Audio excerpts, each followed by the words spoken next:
Continuamos entonces con los pocos temas de teoría que nos quedan desarrollar desde hoy y la próxima semana, el próximo lunes.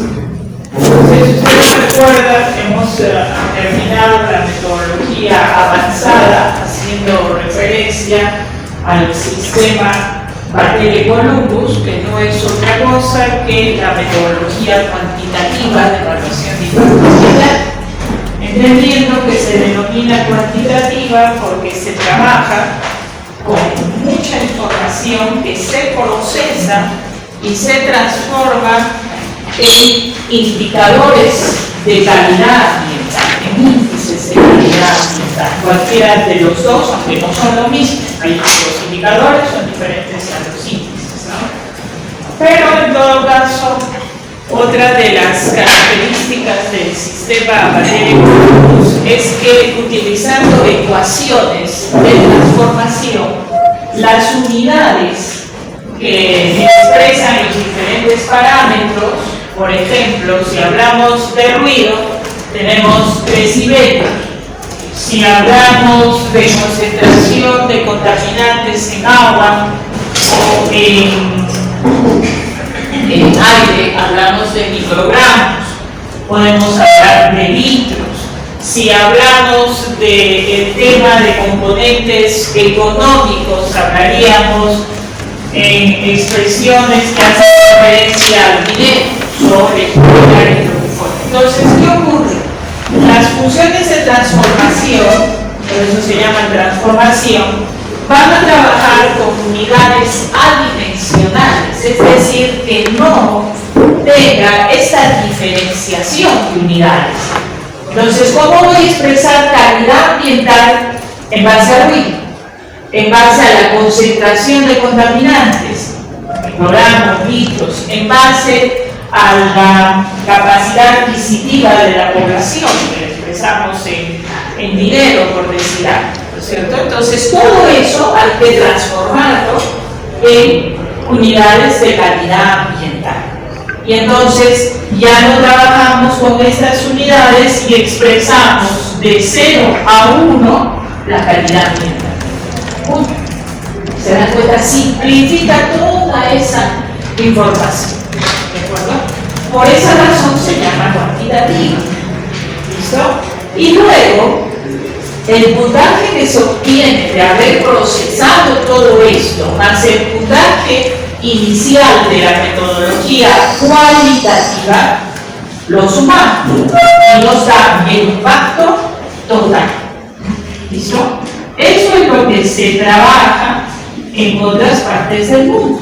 En nuestro país, ya hemos dicho, por la principal limitación, que es la no disponibilidad de información, no podemos trabajar con la metodología cuantitativa y entonces nos quedamos con la cualitativa, es decir, las matrices, ¿no?, causa-efecto, que provienen de la propuesta inicial que Lowell hizo en los años 70 y que luego otros autores han ido haciendo aportes y se puede, de acuerdo a la legislación de nuestro país, utilizar cualquier tipo de matriz. Es el caso de la matriz fría, ¿no?, que todas las matrices causa-efecto más o menos son parecidas en ese sentido. ¿Listo? Esa es la cualitativa. Y esta, las funciones de transformación, es la cuantitativa. ¿Listo? Entonces no hay razón para confundir. También habíamos comentado que como trabajar con toda esta data es muy engorroso, imagínense que pudiéramos disponer de la información o de la poca que tenemos, no se puede trabajar manualmente. Comienza a procesar en Excel los datos de niveles de ruido, por ejemplo, en una zona sensible, un hospital, una zona residencial, por ahí, no puede. Entonces, se utiliza software. Pero el software no solamente me va a permitir procesar funciones de transformación, sino que cuando yo hablo, por ejemplo, de ruido, de concentración de contaminantes, las características del entorno son condicionantes. Entonces, si yo varío las características del entorno, por ejemplo, la zonificación para el criterio de ruido, entonces el criterio de calidad ambiental no va a ser lo mismo en una zona residencial a en una zona industrial, ¿de acuerdo? Porque el entorno es diferente. La industrial sí puede excederme en niveles de ruido y en la residencial no. Entonces ya son otras condiciones. Si hablo de la concentración de contaminantes en aire o en agua, las condiciones físico-químicas también van a influir en ese criterio de calidad ambiental. Entonces, si yo tengo velocidad del viento mucho más alta, 20 kilómetros por hora respecto a 5 kilómetros por hora, la dispersión de mis contaminantes va a variar. ¿De acuerdo? O si estoy en un ambiente en el que hay humedad relativa en el aire, concentración de vapor de agua, entonces los contaminantes van a adquirir peso porque se van a mezclar con el vapor de agua y van a caer. ¿Listo?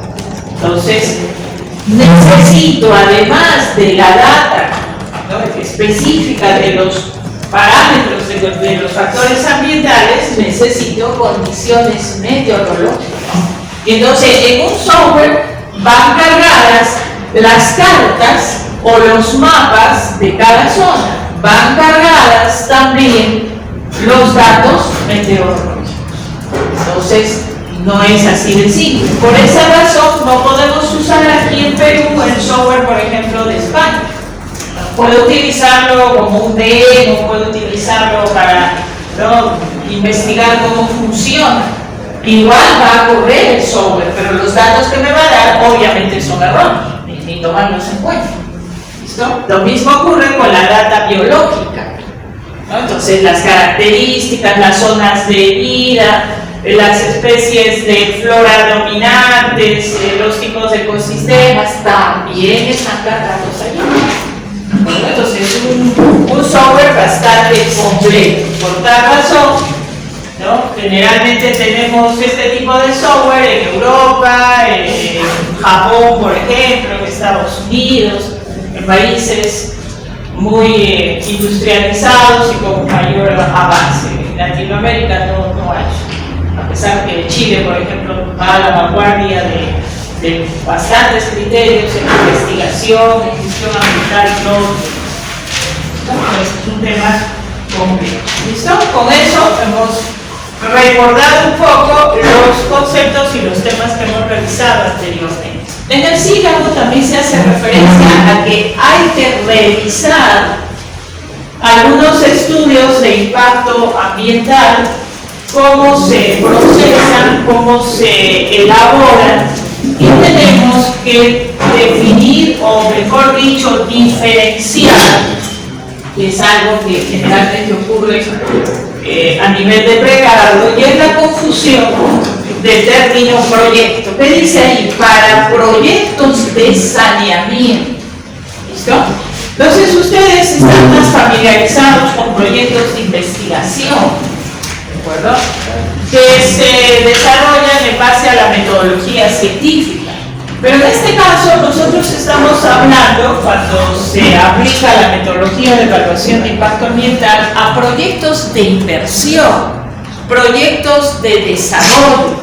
Por ejemplo, el proyecto de construir una carretera o un puerto es un proyecto, no es de investigación, es de inversión. Y dentro de los proyectos de inversión hay otro tipo de proyectos que se llaman los proyectos de saneamiento ambiental, ¿de acuerdo? Y como el nombre lo dice, saneamiento ambiental quiere decir que son proyectos dirigidos a solucionar determinadas problemáticas ambientales. Y una de ellas, que aqueja a todo el mundo, es justamente los residuos. ¿Listo? ¿Qué hacemos con el volumen de residuos que se genera? Que también tiene una connotación económica, porque en los países donde hay un mayor poder adquisitivo, donde tienen una calidad de vida más alta, el volumen de residuos referido a envases, empaques, etcétera, es enorme. Y si nosotros revisamos la composición de los residuos que se generan en países en desarrollo como el nuestro, el mayor porcentaje es residuos orgánicos. Incluso a nivel de una misma ciudad, si nosotros hacemos un estudio de los residuos por zonas, ¿no?, encontramos esas diferencias. Pero el problema es para todos. ¿Listo? Y entonces uno de los proyectos que se denomina dentro de saneamiento ambiental son los rellenos sanitarios, llamados así en Latinoamérica, en otras partes del mundo se llaman vertederos, por eso está allí el nombre, ¿no? Este es un vertedero, o para que lo entiendan en términos latinos, un relleno sanitario, y en este caso corresponde a una ciudad de España, ¿no?, de Alicante. Entonces, ¿en qué consiste la revisión de esos proyectos? Primero, entender que aunque sean proyectos que solucionan problemas ambientales, generan impactos, ¿de acuerdo? Esos impactos pasan por las etapas que ya conocemos, construcción, por ejemplo. Entonces, para nosotros tener la capacidad de poder plantear una evaluación de impacto ambiental, tenemos que conocer cómo funciona el proyecto, ¿no? Entonces, lo básico en el caso de los vertederos o rellenos sanitarios es entender que necesitamos elegir un sitio. Eso me llama la elección del sitio. Porque yo no puedo poner un proyecto de esta naturaleza altamente contaminante cuando se entierran los residuos en celdas que están lógicamente en el suelo, y luego se cubren con todo el material que corresponde. Se incrementa la temperatura, se aumenta la presión y se producen lixiviados, reaccionan entre sí los residuos, y esos lixiviados son contaminantes y van a salir, se van a profundizar en el suelo. Si hay agua subterránea, contaminarán el agua subterránea, ¿de acuerdo? Entonces no puedo colocar un vertedero o relleno en cualquier sitio. Entonces, lo primero es la elección. Si no, voy a tener impactos de contaminación y de degradación muy serios. ¿Listo? Lo segundo es dimensionar el relleno. ¿De qué tamaño lo voy a hacer? ¿Qué profundidad van a tener las celdas? Entonces, yo tengo que hacer una proyección a futuro. No voy a hacer un relleno pequeñito que me va a durar 5 años, 10 años. ¿No? ¿Cuánto es el tiempo de vida útil de un proyecto promedio? Habíamos comentado. ¿Cuánto es? ¿Cuál es tu nombre? No, ese no es tu nombre, es sí. ¿Verdad? Antonio. ¿Tú recuerdas cuánto tiempo dijimos que era la vida útil de un proyecto que coincide con la vida útil de los materiales? ¿No?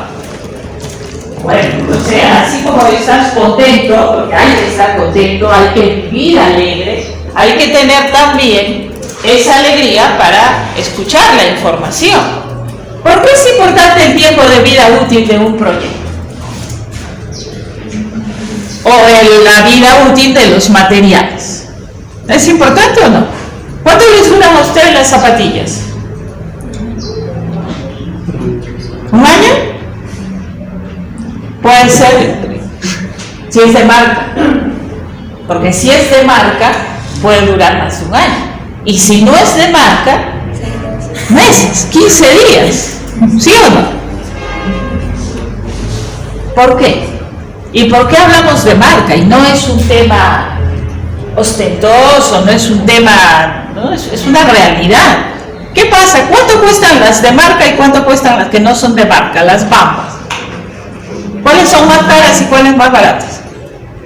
Las de marca. Las de marca. ¿Y por qué? Por los materiales. La calidad tiene que ver con los materiales. Y también la marca, porque la marca, ¿no?, tiene un precio, es una, ya se me va el nombre, tiene un término económico, ¿no? Si yo quiero fabricar algo con una marca que ya es conocida, es de calidad y está posicionada en el mercado, entonces tengo que pagar por eso, pero ojo, por usar la marca tengo que cuidarme de mantener los materiales, la calidad, porque si no la marca me manda presa y todo, porque le estoy malogrando su prestigio, ¿de acuerdo? Entonces, el tiempo de vida útil es el tiempo de duración en las condiciones óptimas, ¿de acuerdo? Eso es el tiempo de vida útil. En el caso de una infraestructura, es el tiempo que va a tener la capacidad de soportar, como en este caso, los residuos, el volumen de residuos, y que va a funcionar bien. En el caso de los productos, es el tiempo que reúne las condiciones de calidad, por lo tanto de utilidad. ¿Listo? Entonces, el tiempo de vida útil de los proyectos, como mínimo, es 30 años. Que asimismo coincide con el tiempo de vida útil de los materiales de construcción, no de zapatillas, de construcción, que también es de 30 años, ¿de acuerdo? Entonces a eso se refiere. Quiere decir de que ustedes escuchan la información y, bueno, no la entienden o no la procesan y menos la utilizan. Por eso estoy diciendo que el tiempo, Justin, ¿cuál sería para ti el tiempo de vida útil del relleno? ¿30 años también o más? Hasta 40 años. ¿Por qué? ¿Cuál sería la explicación, el argumento para que le des hasta 40 años? Si se toman las medidas de mitigación adecuadas, el tiempo podría aumentar. ¿Sí? ¿Están de acuerdo? Es en base al tiempo, a las medidas de mitigación.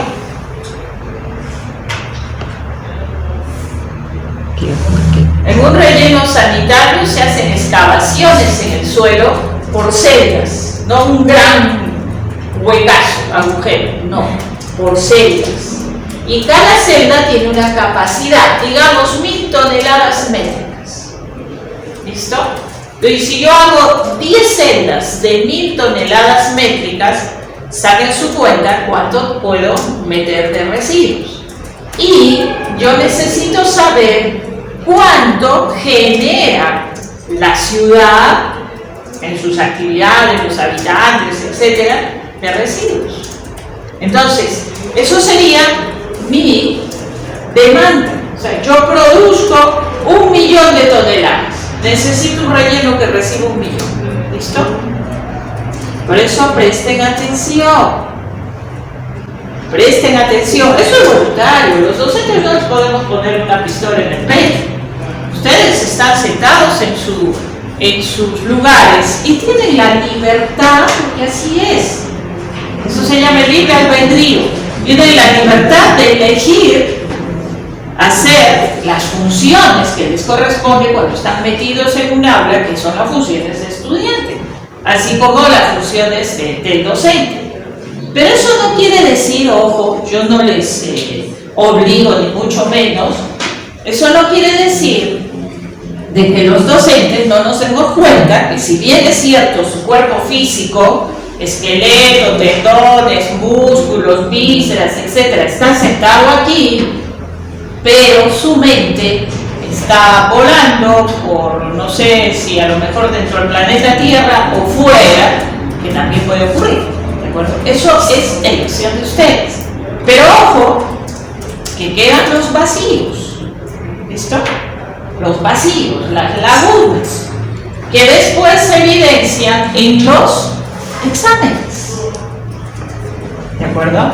Entonces, allá ustedes, es su problema, pero no van a pensar que yo me como el cuento de que están estudiando y que están ahí procesando la información relacionada con el curso, cuando están zambullidos, cuando están inmersos en sus laptops, celulares, tabletas y todo lo demás. ¿Listo?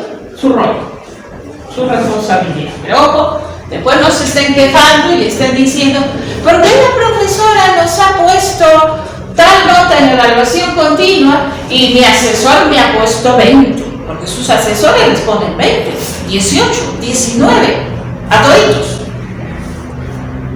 Y eso, por favor, ningún estudiante tiene un rendimiento así, igualito. Y valga la oportunidad para recordarles que se les dijo desde el principio, en la clase inaugural, cuando yo les expliqué los seminarios, que iban a entregar informes mensuales al coordinador, o sea yo, y que esa revisión que yo hacía iba a tener una nota y la iba a promediar con la nota del seminario que sus asesores les ponen. ¿Sí? Entonces, hay dos casos o dos condiciones. La primera, que a pesar que sus asesores les hayan puesto 20, el contenido del seminario no es para nada lo que se ha pedido. ¿Listo? Que ese contenido se subió en el aula virtual. Así que está a su disposición, revisen. ¿Listo? Dos, que se les fija fechas para entregar los informes mensuales. También están en ese mismo documento donde dice el contenido de seminarios. Si ustedes no cumplen con eso, no van a esperar pues que les ponga el 20 que les regala por su cumpleaños, Navidad, fiestas patrias, Año Nuevo, etcétera, etcétera, su asesor. ¿De acuerdo? Así es que no se sorprendan, porque las reglas del juego fueron dadas desde el inicio. No es novedad. ¿De acuerdo? Bien. Entonces, dijimos que un relleno sanitario, un proyecto de este tipo, de saneamiento de residuos, requiere elegir el sitio por las consecuencias que trae durante su funcionamiento el lixiviado de residuos, así como las emisiones de gas, porque también emite gases, ¿de acuerdo? Entonces, para nosotros dar el tamaño, eso se llama dimensionar el tamaño de un relleno o vertedero, tenemos que saber cuánto es lo que se requiere gestionar de residuos, lo que hay que enterrar de residuos, y en base a eso hacemos el dimensionamiento, considerando el tiempo de vida útil, porque si nosotros hacemos un relleno pequeñito, no va a durar 30 años, se va a llenar antes. ¿De acuerdo? En este caso no nos preocupamos de los materiales, no es un edificio, porque son excavaciones en el suelo. Ahí no hay que construir nada, excepto los accesos, la oficina, la zona donde se pesan los residuos, la balsa que va a recoger los lixiviados, las chimeneas que van a poder permitir que salga el gas, si es que se va a recuperar temperatura para generar electricidad, porque hay vertederos que lo tienen, entonces construimos solamente esa parte, pero en el suelo no hay nada, excepto la geomembrana, y luego vamos rellenando y vamos tapando, ¿de acuerdo? Entonces, en este caso, la vida útil depende de su capacidad, no de sus medidas de mitigación. ¿Listo? Punto 1. Punto 2. Si fuera otro proyecto donde hay infraestructura, allí sí depende del tiempo de vida útil de los materiales. ¿Listo? Bien. Entonces, ojo, va a venir una pregunta en el examen relacionada con revisión de estudios de impacto ambiental. ¿Listo? Si no, ¿para qué nos sirve la teoría si no lo pueden aplicar? Y lo que tenemos que considerar en la revisión de cualquier estudio de impacto ambiental, y en particular de estos, es cuáles serían las acciones que van a generar más impactos y cuáles los factores ambientales que resultarían más impactados. Eso ya ustedes lo conocen, ya lo vienen haciendo, es más, Lo he preguntado en el segundo examen. Pero aquí el enfoque es diferente. ¿Por qué? Porque se trata de proyectos de saneamiento ambiental. Y el análisis pasa por señalar lo siguiente. Es más impactante el proyecto de saneamiento o el problema que el proyecto de saneamiento va a controlar. ¿Listo? Ese es el tema. ¿Ustedes qué opinan? Con todos los impactos que pueda generar un relleno o vertedero, ¿será mejor hacer el relleno o dejar que los residuos sigan arrojándose a las quebradas, terminen en los ríos, en el mar, etc.? Así a grosso modo. ¿Qué opinan? Lo que genere menos impacto. ¿Perdón? Lo que genere menos impacto. ¿Cuál es el que genera menos impacto? Un vertedero. El vertedero. Correcto. Y otra cosa, que el impacto está localizado, está focalizado. Tengo allí el relleno, yo sé dónde está. En cambio, si vamos botando los residuos por cualquier lado, desconocemos dónde está, qué volumen es, cómo reaccionarán, cuáles van a ser en 5, en 10, en 15, etcétera, años, las consecuencias sobre el ambiente. ¿De acuerdo?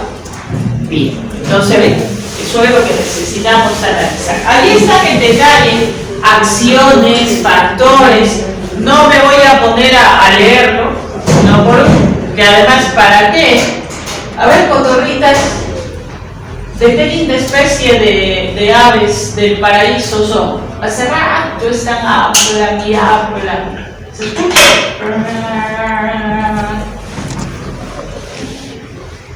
¿Qué están haciendo? ¿Qué tarea están haciendo? Este es otro proyecto de saneamiento ambiental. ¿Qué se llama? Tratamiento de aguas residuales. En este caso es un proyecto peruano localizado aquí en Arequipa. Es la planta que financió Cerro Verde, ¿no? La enlosada, y también tiene un criterio de solucionar un problema ambiental. ¿Cuál es el problema ambiental de las aguas residuales? ¿Cuál es?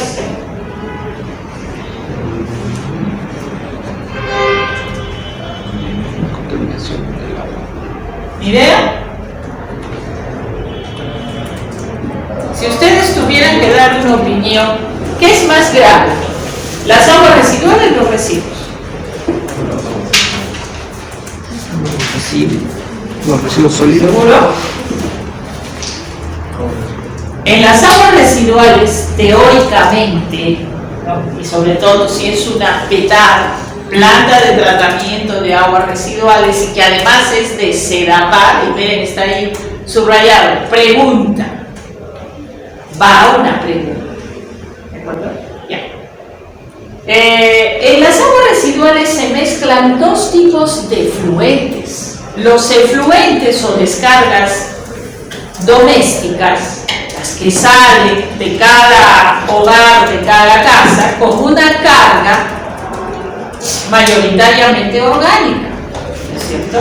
Pero además hay descargas, hay efluentes de otro origen. Por ejemplo, las lavanderías. Ustedes saben que hay lavanderías, ¿no?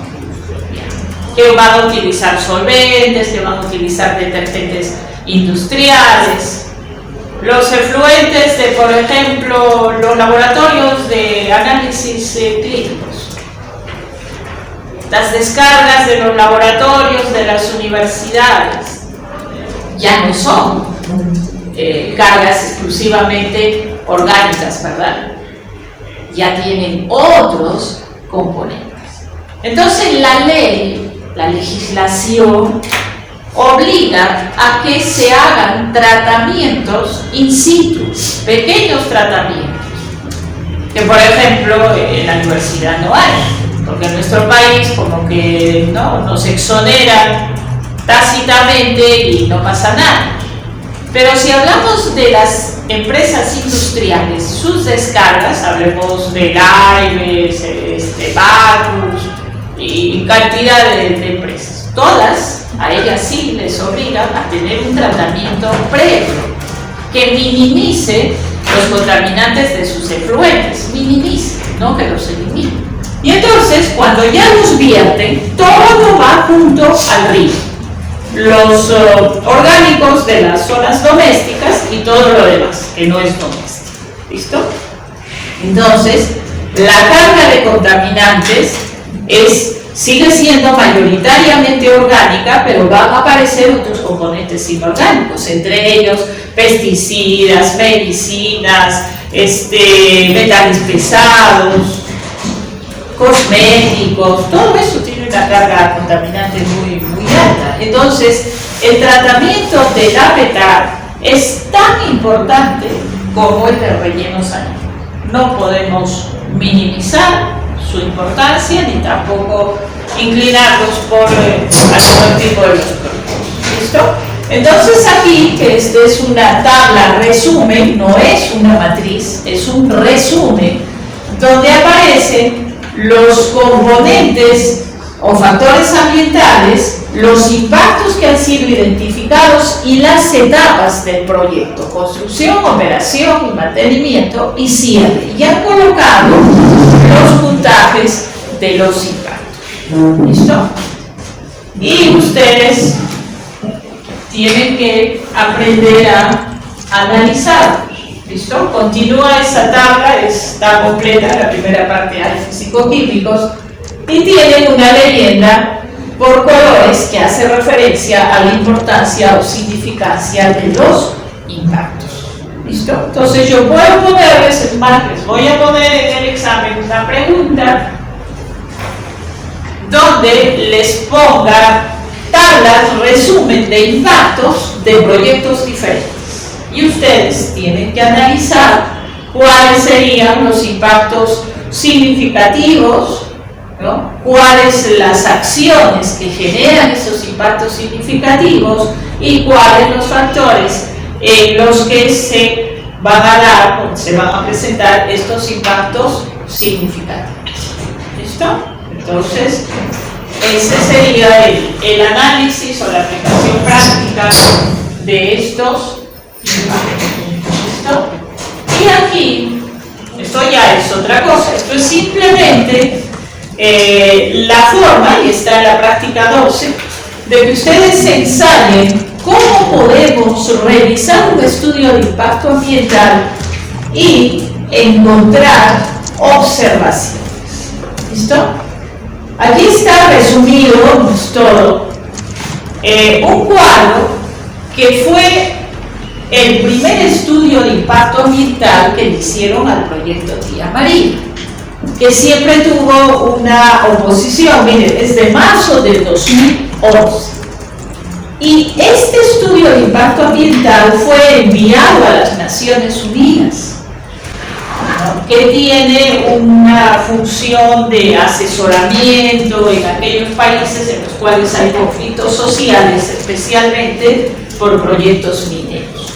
Y entonces la ONU tiene una especie de consultor ambiental que se llama UNOPS, y UNOPS viene de la ONU, P y S, UNOPS. ¿Listo? Revisó con su equipo de especialistas y miren cuántas observaciones me encontraron: 280 observaciones. Sin embargo, fue aprobado. ¿Listo? Lo cual demuestra lo que les vengo comentando en el curso, que hay limitaciones en nuestro país de varios tipos para la realización de estudios de impacto ambiental. Entonces no se trabaja adecuadamente. Y no vamos a revisar todas las observaciones, porque aquí está el número en secuencia de observaciones, 20, 21, quiere decir que hay antes. Algunas que han sido levantadas, por eso dice superado, y dónde se encuentra, en qué parte del estudio de impacto ambiental, que ya hemos dicho son varios tomos con varias páginas cada uno. ¿De acuerdo?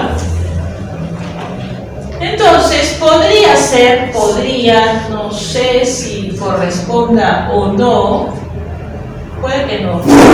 Podría ser que vaya alguna pregunta. Miren cuántas diapositivas son de ese proyecto. 3, ¿no? 3 o 4 me parece. Ya, para que tengan una idea. No estoy segura porque me parece que no lo he señalizado allí, pero eso no quiere decir que no vaya a poner una pregunta de ese tipo. Pero por si acaso, para su información. Varias de las observaciones de este estudio están referidas al componente social y al componente biológico. ¿Listo? En el caso del componente social, el tamaño de la muestra es observable. Porque así como existen protocolos y metodologías para evaluar parámetros físico-químicos, hay protocolos y metodologías para evaluar parámetros sociales, ¿no? Y uno de ellos es que si vamos a entrevistar a los ciudadanos que están en el área de influencia de este proyecto, la muestra tiene que ser representativa. Estadística básica. ¿Cuál es el tamaño estadísticamente aceptable de una muestra? ¿Mayor estadística? Por Dios.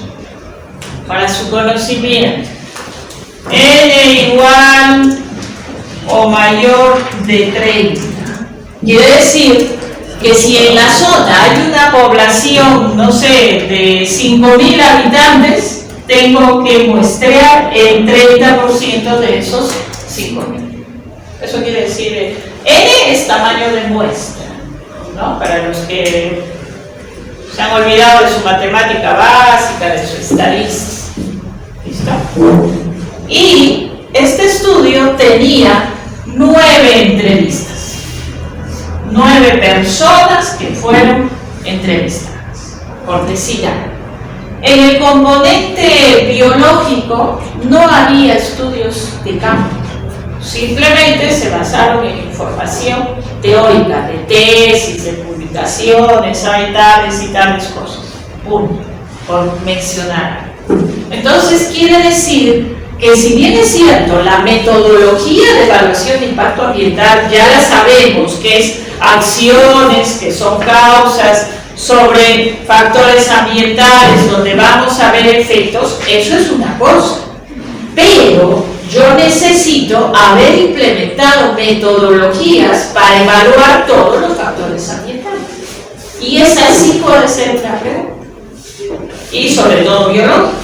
¿Qué metodología de campo emplearía para evaluar flora en la línea base de un estudio de impacto ambiental a los 4.000 metros de altura en la región marítima? Yo creo que con esa información es más que suficiente, ¿sí? Entonces, usar la teoría, no tenerla solo para leer. Y en este caso, miren, un proyectito de inversión chiquito. ¿Por qué chiquito? Porque es un taller, es una fábrica de metal. ¿Listo?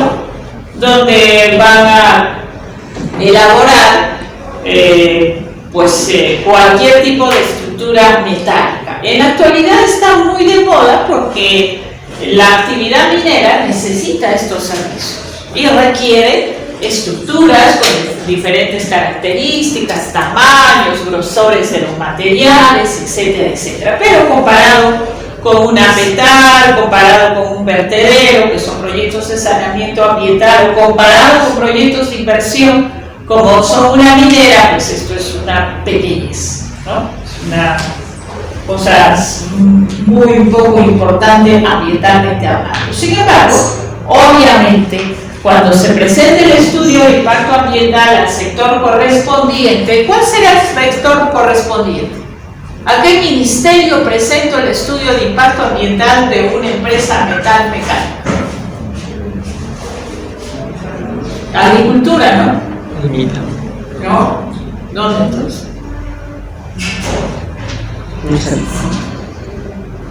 A la mina, ¿no? A energía y minar. No, que ellos les den servicios a los mineros es otra cosa. ¿Ve? Algo tan básico, tan simple. ¿Por qué? Porque no están razonando. Por eso les digo, allá ustedes verán, ustedes son los artífices de su futuro, de su presente también. ¿Listo? Al sector industrial, porque es una industria. ¿Sí? ¿Cómo se llama el Ministerio de Industria en Perú? Le dicen produce y tiene dos viceministerios, industria y pesquería. ¿Listo? Ojo que así funciona el país. ¿La universidad a qué sector le pertenece? Educación. Ahora. ¿Por qué digo ahora? No hoy día, no, sino me refiero recientemente. Porque antes las universidades eran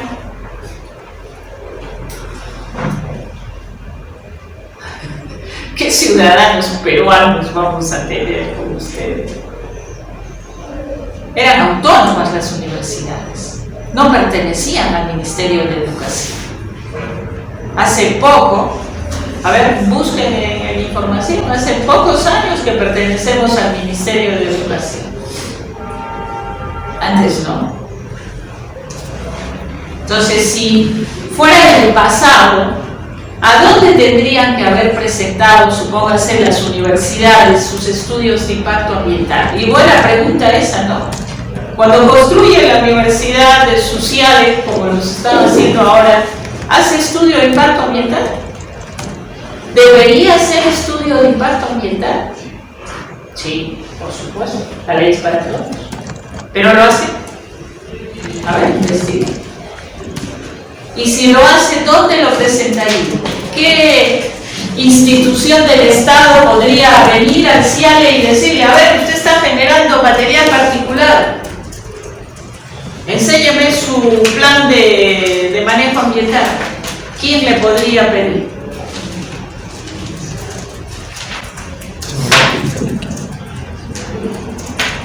Esa es la realidad. Así funciona la gestión y están ustedes volando, se van a graduar de astronautas, pero bueno, por lo menos se van a graduar de algo, de biólogos y de astronautas también. Bien, entonces ustedes revisan ese tema y nos vamos a quedar, lo termino el día lunes, la revisión de los estudios del caso para cierre o abandono. ¿Qué significa eso? Que cuando se va a cerrar una mina, porque el término cierre es solo para minas, o cuando se va a abandonar, por ejemplo, esa fábrica, esa industria de mecánica, hay que hacer un estudio de impacto ambiental. ¿Sí?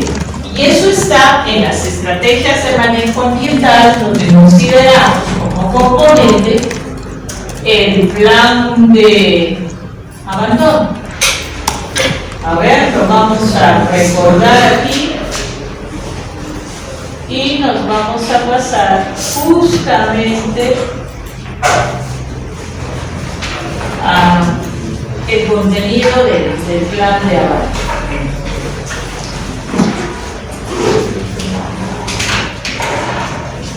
¿Qué cosa es la estrategia de manejo ambiental? Eso ya lo hemos visto, ¿sí? ¿Se acuerdan? Pero la vamos a recordar para que aterricemos luego en los planes de abandono.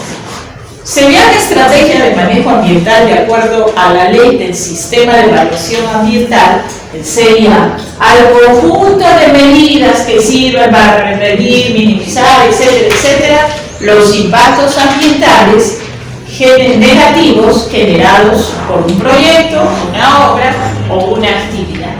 Esa estrategia de manejo ambiental tiene componentes, que son todos estos. ¿Listo? Miren, ¿dónde está el plan de abandono o cierre? ¿Listo? Es un componente de las estrategias de manejo.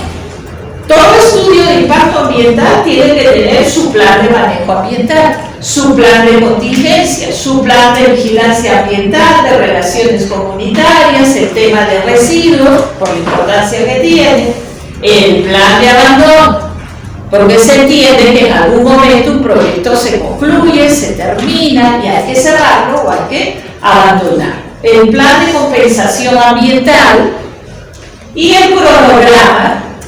¿En qué momentos vamos a hacer todos esos planes y los montos? Porque es el presupuesto. ¿Cuánto cuesta cada uno de ellos? Y todo eso se convierte en los compromisos ambientales que el OEFA, el organismo de evaluación y fiscalización ambiental, va a exigir. Entonces, si alguien va a hacer su plan de abandono, terminaron sus funciones, su trabajo y hay que abandonar. Entonces, tiene un contenido ese plan de abandono y se tiene que identificar también impactos. ¿Listo? La pregunta: ¿por qué se tiene que hacer un plan de abandono? ¿Por qué no basta con cerrar, poner un candado en la puerta, un letrero que dice nos fuimos? ¿Por qué hay que hacer un plan de abandono?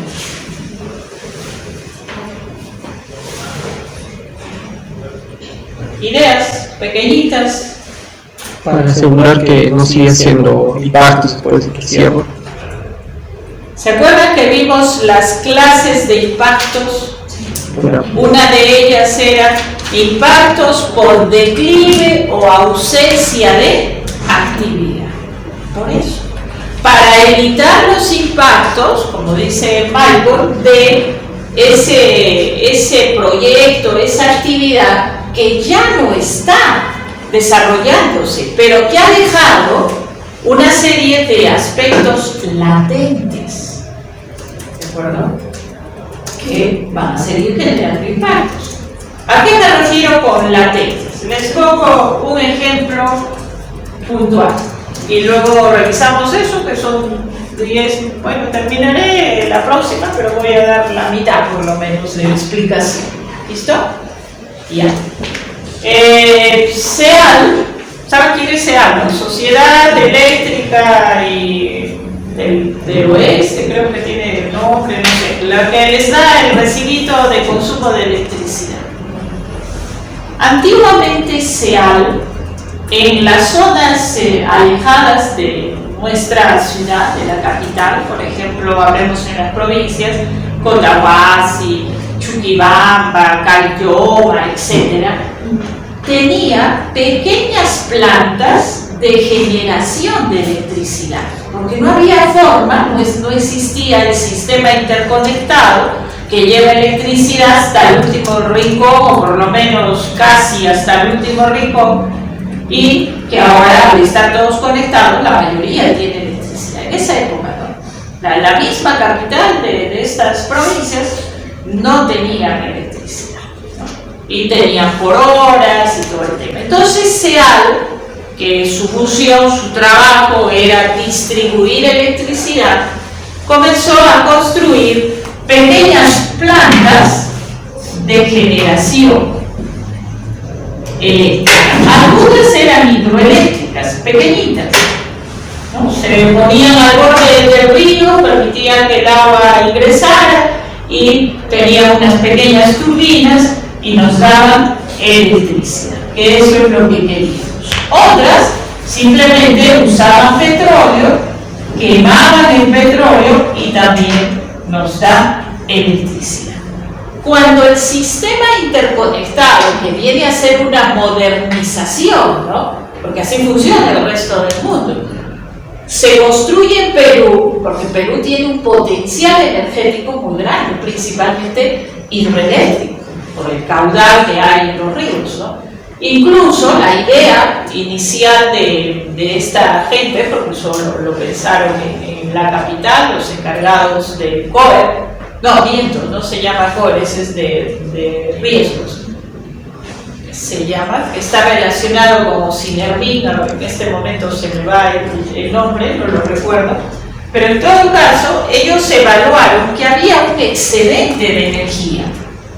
O sea, que el país, como no está altamente industrializado, la energía, aparte del consumo de la población, la energía la utilizaban las mineras, que son las que utilizan más, y había un excedente, sobraba energía.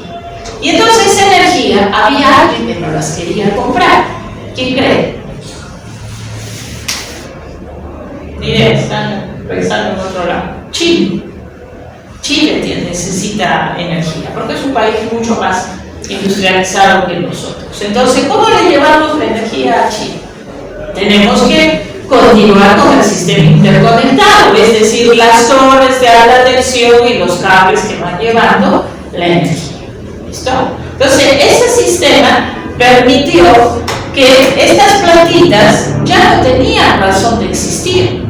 Había que cerrarlas. ¿Pero qué hicieron? Lo que les dije, cerraron la puerta y pusieron el candado. 10 años, 15 años, 20 años cerradas. Comenzaron a haber accidentes, a salir olores, vapores, a salir petróleo, a contaminar ríos. Entonces, ¿qué pasó? La ley establece que debemos cerrar o abandonar. Entonces les dijeron, muy bien señores, ustedes tienen un plazo de 5 años y me cierran todas esas plantas que tienen. Un montón. Con mi consultora hemos cerrado 12, me parece, y había como 40 en todo en las provincias. Entonces, ¿qué había que hacer? Todo el proceso que dice aquí. ¿Listo? Y lo vamos a resumir y lo completamos el próximo lunes. Listo, entonces ya sabemos que el plan de cierre o abandono es un componente de la estrategia de manejo ambiental. Ya conocen ese gráfico, ya ubican dónde está el plan de abandono cierre y especifiquemos aquí por qué tenemos que hacer el plan de cierre o abandono. Entonces nos dice que el principal objetivo es restaurar las áreas que se han intervenido durante la ejecución de este proyecto, ¿no? Y en el resto de sus etapas. Su finalidad es garantizar que no subsistan impactos, ¿no? Lo que decía su compañero, controlar esos impactos que quedan latentes ahí. Y restaurar las áreas que han quedado intervenidas, tratando de llegar a las condiciones iniciales, que es muy difícil, ¿no? Casi imposible, pero sí podemos mejorar la situación en la que se encuentra. Por eso dice que se debe de, en lo posible, llegar a las condiciones iniciales antes de que se ejecutara el proyecto. ¿Dónde está eso establecido? En la guía de las estrategias de manejo ambiental del Ministerio de Ambiente dentro del CEIA, lo dice la ley, a eso me refiero. Entonces, esos criterios son importantes de considerar. El cierre entonces comprende actividades que deben estar planificadas en primer lugar y luego ejecutadas. ¿Cómo es el procedimiento administrativo en la realidad, ¿no? En la práctica? Elaboro el plan, porque es plan, todavía no lo he hecho. Entonces digo, voy a retirar esto en tal fecha, se van a llevar los residuos a tal sitio, tal empresa se va a encargar de llevar los reactivos peligrosos, etcétera, etcétera. Y lo presento al sector correspondiente. Si era estas plantas, ¿a qué sector lo presento? ¿De acuerdo? Los sectores son los ministerios. ¿No existe el Ministerio de Energía y Minas? Sí, ¿no es cierto? Ya.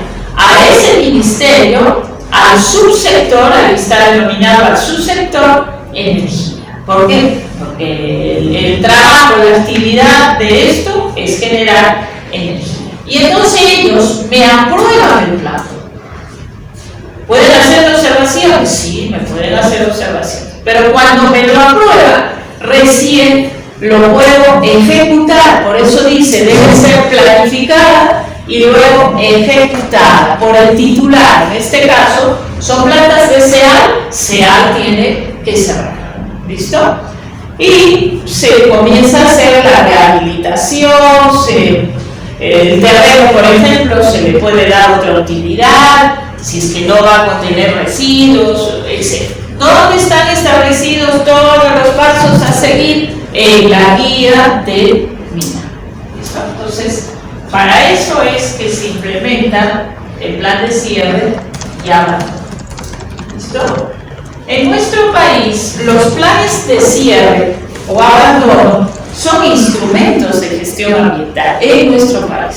En otras partes del mundo no. Por eso la importancia. Y es complementario. Y se prevé en el estudio de impacto ambiental. Por eso es que aparece como componente en las estrategias de manejo. ¿Dónde está toda la información? La misma línea. ¿Verdad? Entonces, por sentido común, uno se da cuenta en qué consiste, ¿no? Bien, entonces, como ya están cansaditos, aburriditos y andan haciendo otras cosas, los dejamos tranquilos para que sigan haciendo otras cosas. ¿Vale? La próxima clase, el lunes, que es la última clase teórica, termino la diapositiva anterior y esta. Son unas cuantas. Igual será 1 hora a lo sumo. Y si les interesa, tomen en consideración los puntos que les he dicho. Eso es una pregunta, voy a poner una pregunta de acá, etcétera. Incluso les he dado hasta el